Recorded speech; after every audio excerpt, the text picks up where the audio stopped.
They were the women who had it all, the wives and mistresses of Nazi Germany's leaders. They had lived gilded, luxurious lives at the expense of the state, being used as symbols for perfect German womanhood, and often wielded considerable influence and power behind the scenes. Madres, sus cunas son ejércitos durmiendo. Esta contundente frase usó Adolf Hitler para referirse a las mujeres alemanas durante el Tercer Reich. Para el Führer, la política era asunto de hombres, pero no por esto el sexo femenino fue dejado de lado.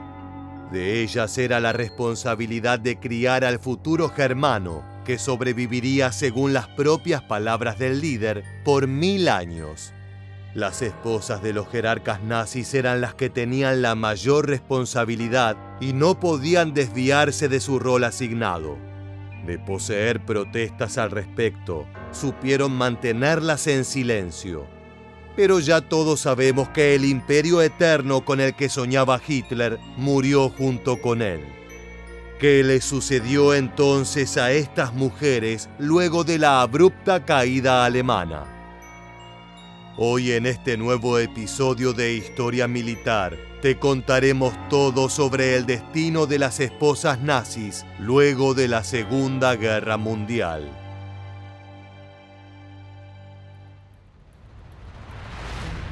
De un hombre tan turbulento como Adolf Hitler, no se podía esperar que su vida amorosa no compartiera esta característica.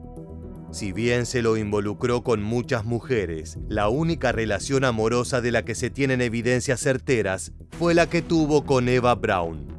Cuando solo tenía 17 años, ella trabajaba como asistente de Heinrich Hoffmann, el fotógrafo oficial del Partido Nacional Socialista. Fue durante estas frecuentes visitas a su estudio que el futuro Führer conoció a la que sería su esposa. En 1929, algunos años antes de la llegada de Hitler al poder, ellos comenzaron una secreta relación. Eva lo veía como un hombre de cierta edad con un bigotillo gracioso, pero muy inteligente. Hitler se encontraba cautivado, pero solo comenzó su romance tras investigar atentamente su árbol genealógico para asegurarse que ella no tenía ni una gota de sangre judía. Él no quería hacer pública la relación ya que temía perder popularidad entre sus seguidoras femeninas. Además, por esos tiempos asociaba su partido con la castidad, por lo que no daría un buen ejemplo si se lo veía con una joven muchacha. Pese a la clandestinidad de este vínculo y a su tendencia a la privacidad, los rumores sobre supuestos amoríos con otras personas abundaron durante todo su régimen. Uno de ellos fue, quizás sorprendentemente, con una británica. Unity Mitford era miembro de una familia aristócrata inglesa muy conocida. Por más que no era tan común para la época, ella y sus hermanas siempre se involucraron en temas políticos a pesar de su corta edad. Con una completa simpatía por la ideología fascista, viajaban frecuentemente a Alemania e incluso una de ellas se casó en la sala de Joseph Goebbels, el ministro de propaganda nazi. Su invitado de honor fue nada menos que Adolf Hitler. Unity, fascinada con el líder nazi, se había mudado a Múnich a mediados de la década de 1930.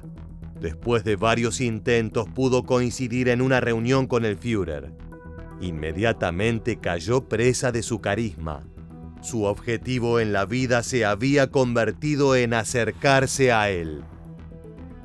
Luego de varios intentos consiguió una cena a solas con Hitler. La joven muchacha escribió en una carta a su padre: «Creo que soy la chica más afortunada del mundo. Para mí es el hombre más grande de todos los tiempos». El Führer, por su parte, también se infatuó con ella, considerándola un ejemplo perfecto de la mujer aria. Muchas veces la llevó a conferencias y a reuniones del partido nazi. Se dice incluso que utilizaba a la inglesa para darle celos a su novia Eva Braun. Esto, sumado a la visible cercanía de ambos, no tardó en alimentar los rumores de un amorío entre los dos. Pero por más que la veracidad de esto sea dudosa, no se puede negar el estrecho vínculo que existía entre ellos. Unity's relationship with Hitler progressed reasonably fast after she'd met him, and it wasn't too long before she was very much in his kind of inner circle. She would be invited to the party rallies, to sort of state events, so she was very much persona grata. Unity no solo se familiarizó con Hitler, sino también con su ideología. Se había convertido en una fanática del nazismo y no perdía la ocasión para declarar al judaísmo como un virus de la civilización occidental. Cuando los nazis anexaron Austria, se pudo ver a la mujer junto al Führer en el balcón de Viena. Sin embargo, lo que ella menos quería era una guerra entre Inglaterra y Alemania, a los que consideraba sus dos hogares. Muchas veces imploró a Hitler que buscara una alianza con los británicos, pero ni siquiera todo el afecto que él le tenía se iba a interponer en sus ambiciones. El 1 de septiembre de 1939, los germanos invadieron Polonia, dando comienzo a la Segunda Guerra Mundial. 2 días más tarde, el Reino Unido les declaró la guerra. Unity no lo soportó. Utilizando una pistola que Hitler le había regalado para su protección, se dio un disparo en la cabeza. Pero no tuvo éxito en su intento de quitarse la vida. Fue llevada a un hospital donde el jerarca nazi pagó los costos de su tratamiento. De todas formas, nunca pudo recuperarse del todo. Se la trasladó nuevamente a Inglaterra, donde los médicos dijeron que no sería posible remover la bala de su cráneo. Durante los siguientes 10 años, Unity tuvo dificultades para caminar y su capacidad mental se vio gravemente reducida. Aún así, siguió siendo fiel al partido nazi, declarando en una ocasión que de tener hijos, bautizaría al primero como Adolf. Pero nunca tuvo esa oportunidad.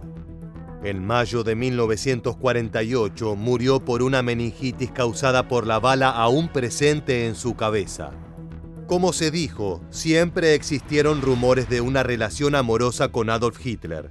Incluso se llegó a decir que al volver a Inglaterra, dio a luz a un bebé cuyo padre era el Führer. Pero no hay ninguna prueba sustanciosa que apoye estas declaraciones. Al contrario de lo que sucedió con Unity Mitford, Eva Braun nunca estuvo muy interesada en la política. Se la consideraba alguien superficial, más preocupada con su imagen que en los acontecimientos internacionales. Incluso llegó a cometer 2 intentos de suicidio cuando sintió que Hitler la estaba dejando abandonada por concentrarse en el gobierno del país. Uno de ellos fue poco antes de que éste se hiciera con el poder, cuando la extensa campaña política significó largos periodos sin ver a su amante. El otro fue después, en 1935, pero las razones no cambiaron. Para muchos solo intentaba llamar la atención del líder nazi. A pesar de que Hitler empezó a ser más considerado con Eva, su papel seguía siendo discreto. Solo un círculo de confianza muy reducido sabía de la relación entre ambos.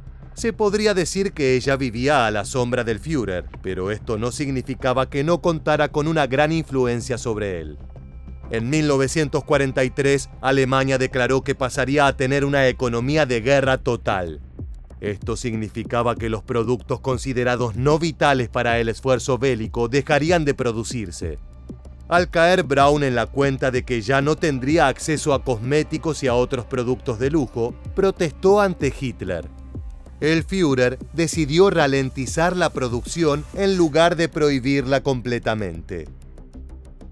Para ese momento, los alemanes podían ver que la guerra iba a ser mucho más complicada de lo que habían dicho sus líderes. Los aliados estaban derrotándolos en todos los frentes y como resultado se veían empujados cada vez más hacia su propio territorio. Debido a esto, Hitler tenía reuniones casi constantes con sus generales y consejeros, y la vida privada quedó relegada.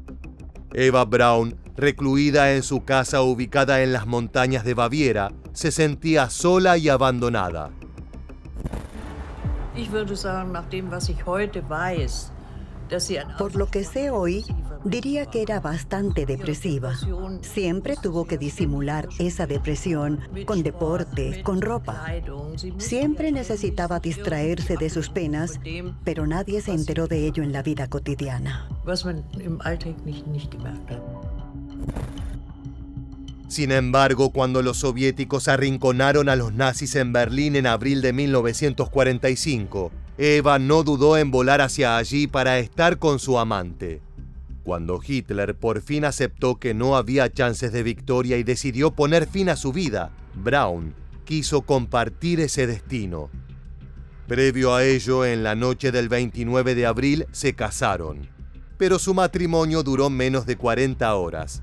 Al día siguiente, como marido y mujer, el Führer se dio un disparo en la sien mientras Braun, por su parte, se envenenó con cianuro. Hitler había dejado órdenes explícitas de que ambos cuerpos debían ser rociados con gasolina y encendidos en el jardín del búnker para no dejar rastros de los mismos. Y así se hizo. Pero Eva no fue la única de su familia que buscó relacionarse con miembros del partido nazi. Una de sus hermanas, Gretel, también se convirtió en parte del reducido círculo íntimo del líder alemán.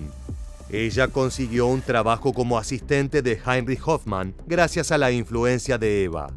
Rápidamente comenzó a buscar un candidato de esposo entre los oficiales germanos, principalmente aquellos pertenecientes a la SS, la organización paramilitar del partido. Sabía que una relación con uno de ellos aseguraba un ascenso rápido en la jerarquía social. Así fue que conoció a Hermann Fegelein. Él servía como el representante de Heinrich Himmler, comandante de las SS en el gabinete de Hitler, pero no gozaba de muy buena fama en los círculos bélicos. La unidad de caballería que lideraba obtuvo grandes resultados. Por el contrario, había sufrido un terrible número de bajas en las batallas en donde combatió. Pero también fue la que estuvo detrás de muchas brutales atrocidades en el frente oriental contra civiles y prisioneros de guerra. Eso, sumado a la personalidad manipuladora de Fegelein, hizo que fuera premiado con rápidos ascensos en su carrera. Hermann y Gretel se casaron en junio de 1944, lo que terminó de cimentar la posición de la flamante esposa en la jerarquía del partido. También pudo finalmente salir de la sombra de su hermana, siendo ahora la mujer de un oficial que, según todos los indicios, tenía un gran futuro por delante gracias a su falta de escrúpulos. No pasó mucho tiempo hasta que Gretel quedó embarazada. El médico les informó que la fecha de nacimiento sería para abril de 1945. Lo que debería haber sido un momento de felicidad para la pareja se vio completamente eclipsado por el contexto histórico. Como ya se mencionó anteriormente, la situación en el país era crítica. Mientras Gretel se encontraba refugiada lejos de la capital, su esposo estaba en Berlín junto con Hitler y Eva Braun esperando una milagrosa salvación. Pero Fegelein sabía que la victoria era imposible. Desesperado instó a su cuñada a huir de la ciudad a espaldas del Führer, pero ella se negó. Fue entonces que él tomó la drástica decisión de desertar del ejército e intentó escapar de la capital. Sin embargo, no tuvo éxito y fue capturado. En esos mismos días, los jerarcas nazis se enteraron de que Heinrich Himmler había intentado negociar la paz con los aliados por separado, sin informar a Hitler. Este explotó en furia y, al no tener al traidor a su alcance, se desquitó con su representante. A pesar de los ruegos de misericordia por parte de Eva, Fegelein fue condenado a muerte y fusilado. Menos de una semana después, con su esposo y su hermana fallecidos, Gretel dio luz a su hija, a quien le puso el nombre de Eva. Esta niña fue considerada como la última de los descendientes de los líderes nazis. Luego de terminada la guerra, Gretel desapareció de la vida pública, aunque se sabe que volvió a casarse. Murió en 1987 luego de una enfermedad y con ella se extinguió la familia, ya que su hija había perdido la vida varios años antes. Al igual que su tía, tomó la drástica decisión de suicidarse. Nunca se supo si Gretel se arrepintió de sus lazos con el nacionalsocialismo, ya que jamás habló al respecto. La historia completa de la familia Braun se fue con ella a la tumba. De quien no hubo duda sobre su completa lealtad a la ideología nazi fue la enfermera Margarita Boden. A diferencia de las hermanas Braun, ella era un fiel miembro del partido nazi. Se unió a este en 1928, un año después de conocer a Heinrich Himmler, quien se convertiría en su esposo. Este consideraba que la castidad era una de las mayores virtudes del hombre, pero cambió de parecer poco después de empezar a salir con Margarita. Esto también estaba alimentado por la ideología del partido, que los instaba a tener hijos para asegurar la supervivencia de la raza aria. Siguiendo este pensamiento, en 1929 nació Gudrun, su única hija. Margarita se mantuvo activa durante la Segunda Guerra Mundial en su papel de enfermera. Supervisó hospitales tanto en Alemania como en los territorios conquistados. Incluso viajó a la Polonia ocupada, donde tuvieron lugar muchas de las peores atrocidades cometidas contra la población judía. Pero lejos estaba de sentir empatía o remordimiento por las acciones de las fuerzas germanas. Era plenamente antisemita y en reiteradas ocasiones se quejó de tener que trabajar cerca de estas personas a las que consideraba inferiores. Según lo que dijeron otras mujeres en el círculo nazi, Margarita nunca terminó de ser aceptada. Se la consideraba fría y sin humor, y sus intenciones de manipular al resto de las esposas, como supuestamente hacía con Heinrich, eran muy mal vistas. El comandante de las SS, obsesionado con su idea de la supervivencia del hombre ario, comenzó a considerar la monogamia como un principio antinazi. Llegó al punto de separarse de su mujer, aunque no se divorció, y entró en un amorío con su secretaria, con la que tuvo otros 2 hijos. He wanted to divorce his wife and marry Potthast, but such a move would have been hypocritical, since Himmler demanded the highest moral behavior and standards from his SS subordinates, and officially frowned on the very behavior he was secretly practicing. So Potthast became Himmler's long-term mistress. De todas formas, su esposa se mantuvo fiel. Pocos días luego de la muerte de Hitler, Margarita y su hija fueron capturadas por los aliados e interrogadas sobre el paradero de Himmler, quien había escapado sin dejar rastro. Ella negó saber dónde se hallaba. Todo indicaba que estaba diciendo la verdad. Cuando el comandante fue capturado y optó por quitarse la vida, su esposa dejó en claro que no sabía de los crímenes cometidos por este. Igualmente fue recluida junto con su hija por más de 1 año hasta que se las liberó. Sin contar algunas penas menores, no fue condenada por su afiliación al partido nazi, el cual Margarita calificó como una formalidad, si bien compartía el pensamiento oficial del mismo. Aunque nunca habló mal de su esposo en público, quiso separarse de su imagen. Su hija, en cambio, amargada por las injusticias que vio contra su familia, se mantuvo fiel a su padre e incluso de adulta se afilió a los partidos fascistas que buscaban revivir su ideología nazi. La postura política de Margarita de argumentar que se encontraba alejada del funcionamiento del gobierno fue muy frecuente en las esposas de los altos jerarcas nazis. Emmy Sonnemann, actriz y esposa de Hermann Göring, líder de la Fuerza Aérea Germana, era otra de las que pensaba así. Pese a esto, muchos la consideraban como la primera dama del Tercer Reich. Se casó con Göring en 1935 y se unió al partido 3 años después. Ese mismo año tuvieron una hija que bautizaron Eda. Previo al estallido de la guerra, Emmy actuó como anfitriona de Hitler en muchas funciones estatales y así pasó a ser una de las mujeres más importantes del régimen. Pero pronto perdió el favor del Führer, ya que no pudo ocultar su desprecio por su novia Eva Braun, con quien sentía una rivalidad por su posición como primera dama. Pese a esta caída en desgracia en el ámbito político, siguió beneficiándose de su relación matrimonial. Los Göring eran dueños de numerosas mansiones y castillos en Austria, Alemania y Polonia. Además, Hermann frecuentemente se apropiaba de pinturas confiscadas a los judíos y otros enemigos del Reich. Su colección estaba valuada en millones de dólares. A pesar de esto, luego de la rendición alemana, Emmy dijo una y otra vez que era una persona apolítica y que no se entrometía en la vida de su esposo. Los aliados, luego de terminada la guerra, no estuvieron de acuerdo. La sentenciaron a 1 año de prisión y confiscaron 1/3 de su propiedad, incluyendo todas las obras de arte que guardaban. Cuando Göring fue condenado a muerte, ella lo consoló, diciendo que se sacrificaría valientemente por Alemania. Sobrevivió a su esposo por casi 30 años, muriendo en 1973. Pero quizás la mujer que mejor representaba al ideal femenino nazi era Gerda Buch, la esposa de Martin Bormann, el secretario personal de Hitler. Se casaron en 1929 cuando ella tenía 19 años y unos meses después tuvieron a su primer hijo, bautizado como Martin Adolf.